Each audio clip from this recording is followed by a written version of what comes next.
American Chemical Corporation case by Jessica Castanis. First question is, how would you assess the past performance of American Chemical Corporation? They have been a stable and profitable company. There was a drop in their net income for 3 years in 1974, and they were able to increase their net income. Compared to other chemical companies, American was similar in some areas, but they had a stable profit margin and rising sales. During the 3 years of the decline in their net income, they also suffered from a decline in their earnings per share. But yet they were still able to increase their dividends, which made the company look like a good investment overall. Investors would be attracted to the company because of the growing dividends, and as long as the market stays positive, the company will continue doing well. Number 2, what is your interpretation of the competitive environment of ACC and Collinsville plant? American Chemical Corporation was looking for a company that was in their current industry. The acquisition process sometimes took a while. ACC had put in an offer for Universal, but they refused American and took them to court towards legal action. But ACC took matters into their own hands and was one step ahead of them and made an injunction, and in return took over the bulk of Universal. They were able to acquire 90% of Universal's shares. Another competitor was Dixon Corporation. Their potential acquisition of the plant was a benefit to them because they were a specialty chemicals company and had supplied certain products to the paper and pulp industry. They did most of their business in southeastern region of the U.S., and in recent years they had a steady growth throughout the company. Since Collinsville plant was located in Alabama, in the same region as Dixon, it was in the competitive environment. During the period of 1974 through 1979, the company had been seeing an overall growth in the company, which made them a perfect buyer. Number 3, what is the unlevered and leveraged beta for Collinsville plant? The unlevered beta was first calculated by using the two comparable companies' levered betas. Then we had to find the unlevered betas of both and then find an average of unlevered beta. So with this new unlevered beta, to find the levered beta of Collinsville plant, we had to use the formula for beta. First, Southern Chemicals. We used Southern Chemicals and Brunswick Chemical because they were the most comparable companies. Southern Chemicals was 1.2 beta and Brunswick was 1.1 beta. After using these betas in the calculations, the unlevered betas were found from Southern 1.055 and Brunswick 1.015. Taking the average of the two company betas, the unlevered betas was 1.035. And then we had to use the formula in using the debt equity ratio of 35% to 65%, and that gave Collinsville plant beta of approximately 1.592. Now we're going to estimate the cost of equity and the WACC appropriate for Collinsville plant. First, in estimating these, we were given the risk-free rate of 9.5% and the market premium at 7.5%.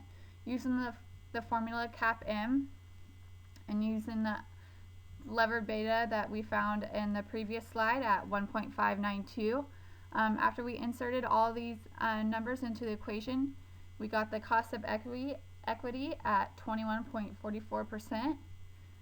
And then also for the weighted average cost of capital, we were given 35% for the debt to equity ratio, a tax rate of 48%, and 11.25% for the cost of debt. After plugging these into the calculations, we got a WACC of 15.98%.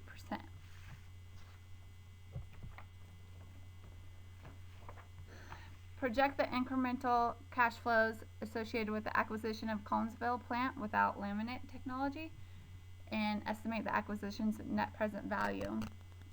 On projecting the incremental cash flows, associated with Collinsville plant, there were some assumptions that were used.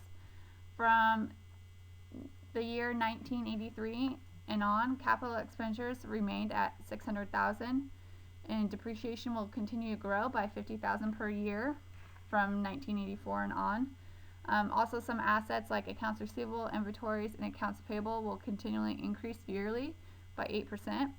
This increase is just an average of the previous years. And lastly, the operating profits would stay at the same rate. With these assumptions, the present value for net present value for year 5 was $4,480.15. To project the incremental cash flows associated with the 1980 investment in laminate technology investment and estimate the investment's net present value. The projecting cash flows in 1980 for laminate technology is negative, but as the years go on, the cash flows increase and are positive. These figures are shown in the appendix and on the Excel spreadsheets. When estimating the net present value of the investment, we calculated an NPV of $2,099, which is positive, makes the company look attractive to acquire. What range of value do you estimate for the Collinsville plant? Is Collinsville plant proposal attractive to economic/financial grounds? The Collinsville plant would be a good value anywhere between 10 and 12 million. By acquiring the plant, Dixon could complement its strategy of supplying chemical products to the paper and pulp industry. It can use the existing sales force to market products to save selling costs. Dixon will add a new product in its existing product mix. Laminate technology would allow the company to considerably cut power costs and completely eliminate graphite costs. By gaining technology, the company can use the same practices in other plants and reduce production costs. The company is better off buying the plant than building a new one from scratch.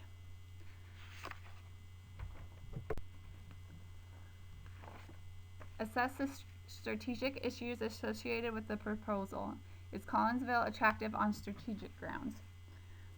I believe it is, because if the laminate technology is present, Dixon should make sure that in the acquisition agreement that protects them in case of the laminate technology failing. Because if they do not get the laminate technology, it will be an unsuccessful acquisition. Dixon could also make American Chemical Corporation compensate for the losses and other fees. As an independent consultant, make appropriate recommendations to the Dixon Corporation's management with regard to Collinsville plant. Collinsville plant could be a big improvement for Dixon Company overall. It may help them grow in every aspect. They can increase their productivity by larger quantities, and also on the external side of it, be able to have more diversified products.